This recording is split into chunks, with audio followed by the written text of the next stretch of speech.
Hello guys, welcome to my YouTube channel.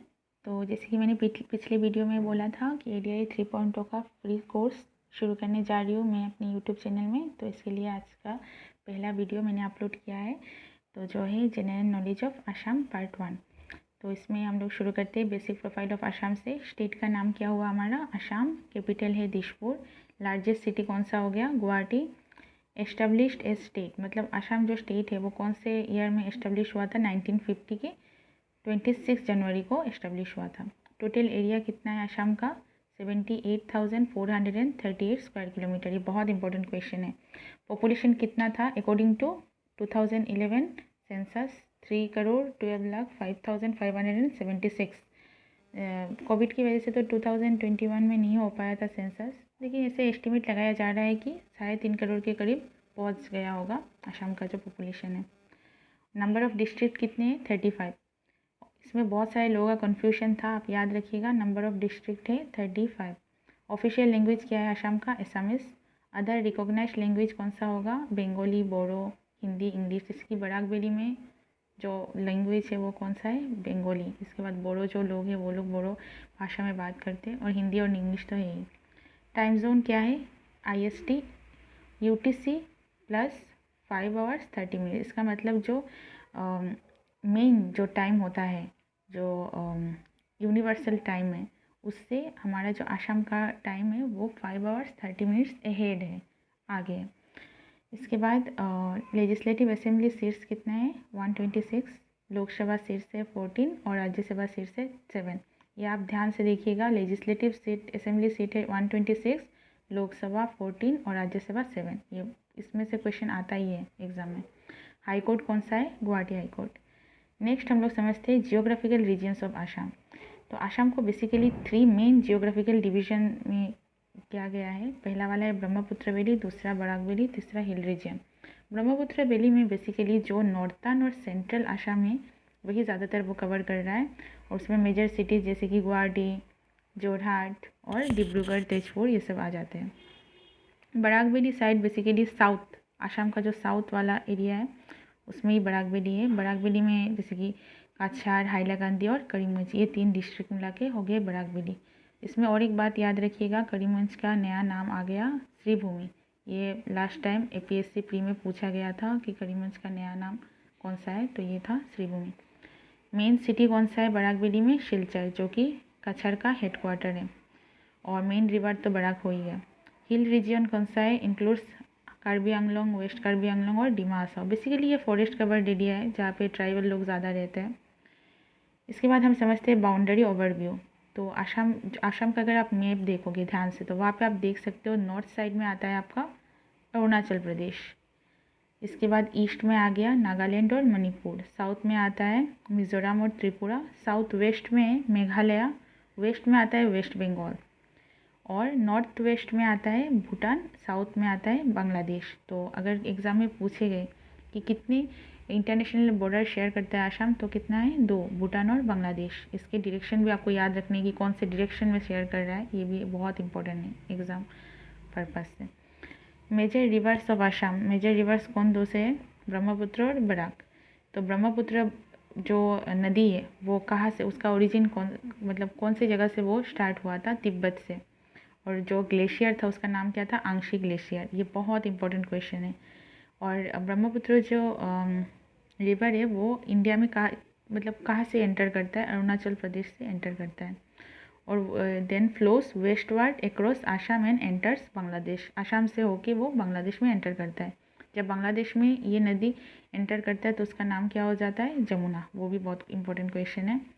और length in Assam, जो ब्रह्मपुत्र नदी का, ये ध्यान से सुनिएगा, जो ब्रह्मपुत्र रिवर है उसका जो लेंथ इन आसाम में उसका कितना लेंथ है? 720 किलोमीटर।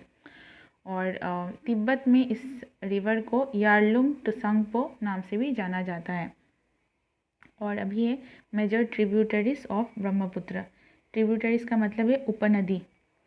तो इसमें भी बहुत सारे क्वेश्चन बनते हैं, जैसे कि ट्रिब्यूटरी 2 टाइप के, नॉर्थ बैंक ट्रिब्यूटरी और साउथ बैंक ट्रिब्यूटरी। तो नॉर्थ बैंक ट्रिब्यूटरी कौन से हुए आपके? सुबनसिरी, जियाबराली, धनसिरी, पुथिमारी, पागलदिया, मानस। तो इसमें से कभी ऐसे क्वेश्चन पूछ सकता है कि जिया बराली कौन सा ट्रिब्यूटरी है, नॉर्थ बैंक ट्रिब्यूटरी है ब्रह्मपुत्र का या साउथ बैंक ट्रिब्यूटरी है, तो आपको क्या लिखना है, नॉर्थ बैंक ट्रिब्यूटरी। इसके बाद और एक चीज़ यहाँ पे ध्यान रखिएगा, सुबनसिरी जो है वो ब्रह्मपुत्र रिवर का लार्जेस्ट ट्रिब्यूटरी है जो कि तिब्बत से ओरिजिनेट होता है। इसके बाद मानस जो है वो ओरिजिनेट्स इन भूटान, भूटान में ये ओरिजिनेट होता है। साउथ बैंक ट्रिब्यूटरीज में कौन से आगे, बूढ़ी दिहिंग, कोपिली, दिगाड़ू, कृष्णाई, कोलोंग, धनसिरी। और यहाँ पे और एक चीज़ याद रखिएगा, जो धनसिरी है वो ओरिजिनेट्स फ्रॉम नागालैंड, नागालैंड से ये ओरिजिनेट करता है, ठीक है। इसके बाद बराक रिवर सिस्टम, बराक ये एक बहुत इंपॉर्टेंट क्वेश्चन है कि बराक जो रिवर है वो कहाँ से ओरिजिनेट करता है, मणिपुर हिल से, और फ्लोज थ्रू बराक वैली के जो 3 डिस्ट्रिक्ट है वहाँ फ्लो करता है। After Karimganj it enters Bangladesh, Karimganj या श्रीभूमि, नया नाम जो है श्रीभूमि, उससे एंटर करके वो बांग्लादेश में पहुँच जाता है। ट्रिब्यूटरीज कौन से है, जीरी, मधुरा, सोनाई, काठाकाल। ये भी क्वेश्चन बन सकता है कि जैसे कि सोनाई ये कौन से रिवर का ट्रिब्यूटरी हो गया, तो अगर आप बराक देख के आते हो तो सही आ जाएगा answer. Climate of Assam, Assam का क्लाइमेट कौन से टाइप का है, ट्रॉपिकल मानसून क्लाइमेट। एग्जाम में ये सवाल पूछे जा सकते हैं कि आसाम का क्लाइमेट कौन सा है बोल के, काफ़ी सारे ऑप्शन दे देंगे, आपको कौन सा टिक करना है, ट्रॉपिकल मानसून क्लाइमेट। इसके बाद हम लोग देखते हैं कि हाँ, Assam receive high rainfall due to south west monsoon. Assam में बहुत ज़्यादा बारिश होता है, जैसे अभी हम लोग देख ही रहे हैं बहुत ज़्यादा बारिश हो रहा है, तो ये किसकी वजह से होता है, साउथ वेस्ट मानसून की वजह से। स्पेशली इन जून से अगस्त तक, जून जुलाई अगस्त ये 3 महीना बहुत ज़्यादा बारिश होता है। नेचुरल कैलेमिटीज़ में आगे आपका फ्लड, अर्थक्वेक, लैंडस्लाइड और थंडरस्टॉर्म। फ्लड तो हम लोगों को पता ही है, हर साल आसाम के लोग फ्लड की वजह से बहुत ज़्यादा सफ़र करते हैं। इसके बाद अर्थक्वेक, आसाम लाइस इन सिस्मिक जोन 5, तो उसमें क्या है, ये बहुत ही रिस्की एक जोन है, highest risk zone in India. यहाँ पे मतलब बहुत ज़्यादा अर्थक्वेक होते हैं, हम तो देख ही रहे, मतलब कुछ दिन बाद ही हम लोग अर्थक्वेक की वजह से सफ़र करते हैं या फील करते हैं।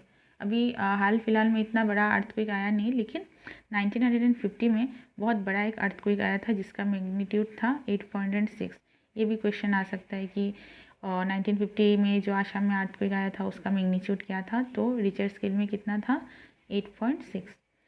इसके बाद लैंडस्लाइड तो हो ही रहा है, अभी देखिए आप बराकबेली में बहुत सारे स्टूडेंट्स एग्ज़ाम ही नहीं दे पा रहे।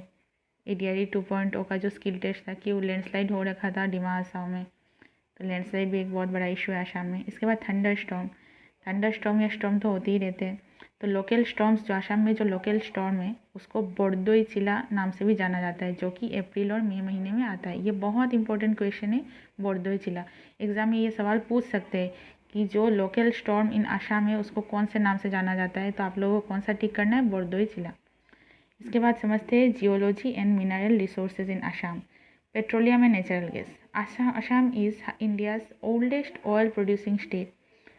तो ये हम लोगों ने बचपन में ही पढ़ा था, जो डिगबोय के बारे में पढ़ा था कि फर्स्ट ऑयल वेल ये कौन से ईयर में बना था, 1889, और फर्स्ट रिफाइनरी इन एशिया 1901। ये आपको बहुत ज़्यादा याद रखना है, ये सवाल बहुत ज़्यादा पूछे जाते हैं। इसके बाद major oil fields in Assam क्या है, डिगबॉय, नाहरकटिया, दुलियाजान, शिवसागर। इसके बारे में आपको और डिटेल्स में बाद में मैं समझा दूँगी। ऑपरेटर्स कौन से हैं, ऑयल इंडिया लिमिटेड, OIL और ONGC, oil and natural gas corporation. Crude oil production कितना होता है, 4.5 मिलियन मेट्रिक टन्स एनुअली, और नेचुरल गैस प्रोडक्शन कितना होता है, 3 billion cubic meters annually approximately. ये डाटा इतना इंपॉर्टेंट नहीं है, फिर भी आप जानकारी के लिए मैंने बोल दिया। इसके बाद है coal deposits located in upper Assam. Basically upper Assam में कोल ज़्यादा मिलते हैं। मेजर कोल फील्ड्स कौन से हैं, लीडो, मार्गेरिटा जो कि तिनसुकिया डिस्ट्रिक्ट में है, वहाँ पे कोल सबसे ज़्यादा मिलते हैं। और जो आसाम में जो कोल मिलता है उसका टाइप कौन सा है, सब बिटुमिनस कोल। तो एग्जाम में से पूछ सकते हैं कि आसाम में जो कोल मिलता है उसका मतलब टाइप कौन सा है, तो ऐसे ऑप्शन में होगा बिटुमिनस, सब बिटुमिनस। तो आपको कौन सा क्लिक करना है, सब बिटुमिनस। इसके बाद ये ज़्यादातर इसके बाद आते हैं लाइमस्टोन में। लाइमस्टोन ज़्यादातर कहाँ पे मिलता है, कार्बी आंगलों, डिमा हासाओ और North Cachar hills, basically hilly areas में मिलते हैं जो लाइमस्टोन।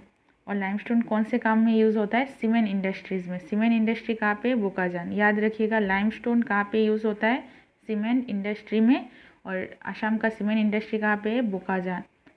पहले एक बदरपुर में भी था। इसके बाद है clay and kaolin. Clay and kaolin ज़्यादातर कहाँ मिलते हैं? ग्वालपाड़ा डिस्ट्रिक्ट में, कामरूप डिस्ट्रिक्ट में। और ये कौन से काम में यूज़ होता है? पोट्री यूज़ मतलब बनाते टाइम या ब्रिक्स टाइल्स बनाते टाइम क्ले या केओलिन यूज़ होता है। इसके बाद है granite and building stones found in basically Nagaon, Dima Hasao, वहाँ पे ग्रेनाइट और बिल्डिंग स्टोन्स मिलते हैं। आयरन और लिमिटेड डिपॉजिट्स, आयरन और ज़्यादा नहीं मिलता और जो थोड़ा मिलता है वो कार्बी आंगलोंग में ही मिलता है। तो आज के लिए इतना ही। आपको अगर वीडियो अच्छा लगे तो प्लीज़ लाइक और शेयर कीजिएगा और चैनल को प्लीज़ सब्सक्राइब कीजिएगा। Thank you.